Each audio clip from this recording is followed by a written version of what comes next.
opportunity to share the findings of our recent research with you. Dianne will be taking you through how the research was conducted, a little bit about the research, the sources of research and data, and then together Dianne and I will do a little bit about the application.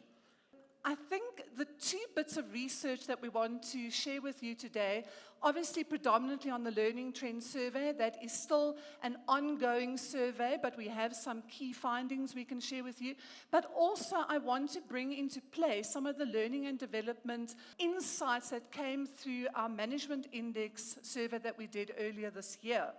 So if I start with the Management Index, which really went out to managers across South African organizations, we had a very good response rate of 1,228 people, mostly middle and senior managers that gave us good insight into learning and development in our organizations. And then secondly, the Learning Trends Survey, we wanted to understand what is happening in South African organizations around learning. What are some of the learning preferences? What are the preferred modes of delivery of learning? What are some of the innovative things that people are doing in the learning space? And to date, we have 526 responses, also from middle and senior management. So that's a good sign for us. And in addition to that, we've talked to USB key partners, our key people in USB Ed, our learning partners, our clients. We've taken some of our experiences in the business world, and we're going to share that with you. The first key trend is about developing the next generation of leaders. And the findings from both surveys clearly indicated that South African organizations are not doing nearly enough in terms of developing our leaders. So L&D people that are sitting here, we think, we spend a lot of money, what's happening, but we're still not doing enough. Less than 60% of respondents agreed that the organizations have sufficient leadership talent to address the needs of organizations in South Africa going into the future. That's a bit worrying for us. And while close to 90% of managers are confident that they will be able to handle the management challenges of the future effectively, only 52% believe that sufficient time is allocated to their learning and development to actually deliver on that. So that's problematic. Less than half of the respondents in both surveys felt that there was a focus on career development, and that insufficient time and support was given to their career development. And when you think about and you ask respondents, so what is the top motivator for you for working in that organization? They will say to you, the opportunity to learn and develop and move to the next level. But it seems we're not actually living up to that from an L&D perspective. Okay. All right, if we look then at the next slide, which is learning agility and personalization. So we found this to be by far one of the key trends coming up, where across all the insights and the surveys that we did, the one key theme was the concept of individualization, or that there has to be some degree of self-adaptive, self-paced personal learning in the construct of the learning architecture.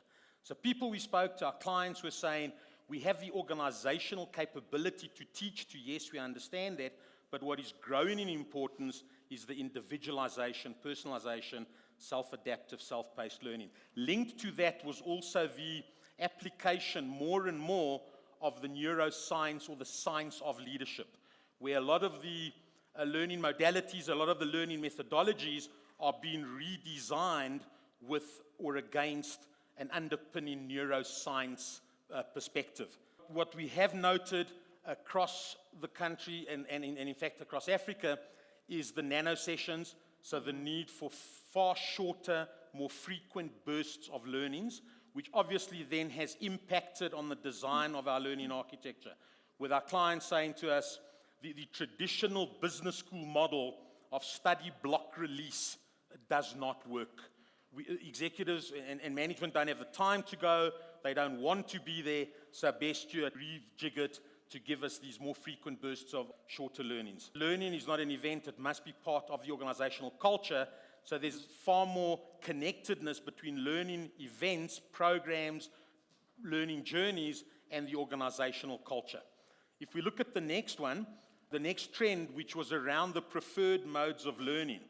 Against expectations, the purely online does not seem to be as attractive or as appealing as we had initially thought. So the preferred mode is still highly customized, contextually relevant programs, shorter in duration, catering for organizational capabilities as well as individual development needs, delivered through a blended approach. On this point as well, gamification came out as important, but again, not necessarily online or digital. So there was still a preference for tactile board games, physical types of games played, not only on the online or digital. Preference for short courses that result in certificate of competencies as opposed to these longer, drawn-out programs or learning journeys. Looking at the next one, which we've called the learning experience architecture, we have found these to be far more complex. What is happening is I think a lot of the clients that we spoke to have indicated multiple partner delivery models, where it's no longer one partner.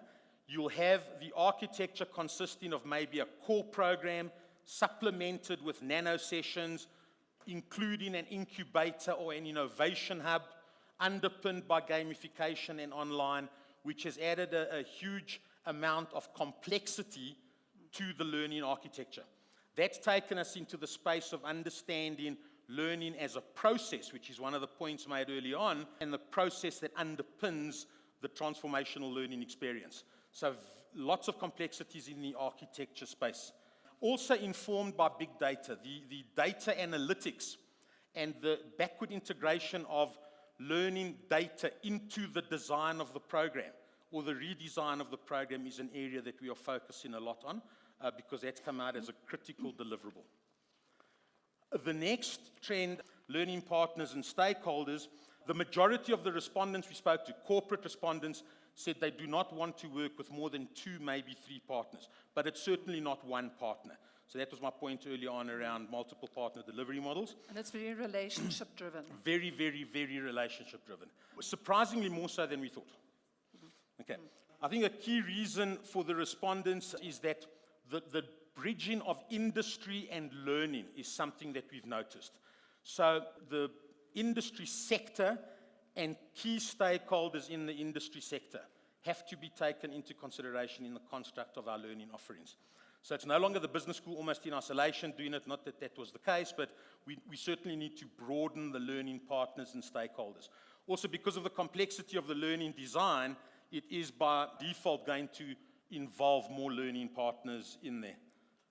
The rise or the re-establishment or redevelopment of the corporate academy or learning academy, internal learning academies, is also a trend we've noted. So they've been there, but there seems to be a recent surge of interest in getting the learning academies right and partnering with learning providers to deliver internally through the learning academy. Again, the trend suggests that the learning academies want to hold the learning space. Knowledge gaps. All right, so then we asked respondents, so where are the gaps still in terms of the skills and knowledge that you require?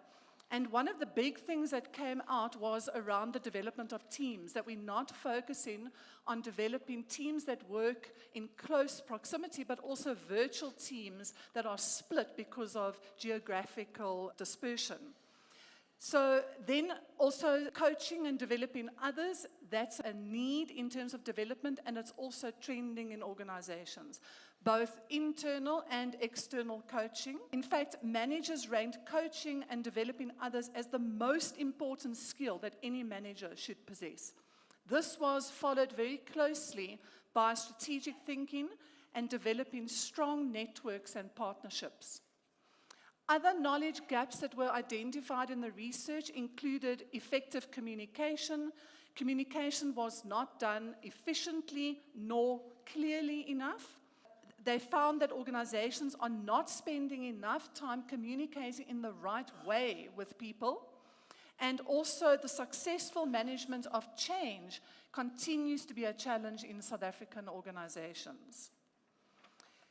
If we move on to the 7th key trend around quality perceptions and return on learning, I'm going to start first with quality perceptions. Although organizations and L&D people kind of appreciate and value the accreditations and the international affiliations of, for instance, business schools, there is a trend towards the embracing of virtual or alternative credentials, like competency badges and other online badges, to build up a skill set of individuals. When we asked on what basis do organizations select the services of an executive education provider, only 5% in the Learning Trends survey indicated that it was due to the prestige from awards won, and only 4% agreed that it was as a result of the rankings. What came out tops was the relationship and the partnership and the collaboration and the co-designing between the executive provider and the client. And then in relation to return on learning, the top requirement, 66%, was that the skills gained by the managers must be able to be applied in the workplace, must be relevant to the workplace, and actually must take the individual to the next level of thinking and the next level of competence in the organization. Investment in learning was the 8th trend, and we think about the economic situation we're in at the moment and also globally. There's the need to develop people that we're not doing enough in organizations. And when we asked respondents about their L&D budgets for 2017, 46% said the budget would stay the same, and 44% said the budget would increase significantly in 2017.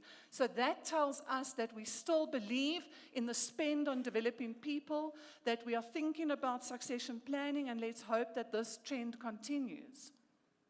Thank you. All right, the next trend that we looked at was the importance of context or contextualizing learning, but particularly from an Africa perspective, the importance of the regional context. We were also looking to see if there were specific unique trends in different regions across Africa, different to possibly South Africa. And we did pick up a few. Obviously, across Africa, the in-country presence, partnering with entities that have a very strong contextual understanding in-country came out as the most important criteria. The push from our Mauritian partners is to upskill the local providers and almost to act as a knowledge hub here, but to transfer and upskill in the Mauritian context. In East Africa, definitely more integration with the regions within East Africa and also the sub-contexts that may exist in East Africa. West Africa, it was really about case studies. They really want case studies. They want practice, and a big trend and growth in action or active learning that we noted in West Africa. Okay, so those are the trends. There's no question that we need to spend more time in the upfront portion. So the scoping, the discovery session, the needs assessment, call it what you want, we have to put more investment into that piece, and that's what we've chosen to do. We will bring different partners to the table in the co-design. We are using, on some of our design sessions, virtual design faculty that we bring in on an as and when needed talent on demand basis because they have design capabilities in a specific area. Listening to the clients, regional programs and events. We have nano sessions and incubator labs which we infuse in the learning journey so that we address both organizational capabilities as well as the individual needs. Thank you for your time.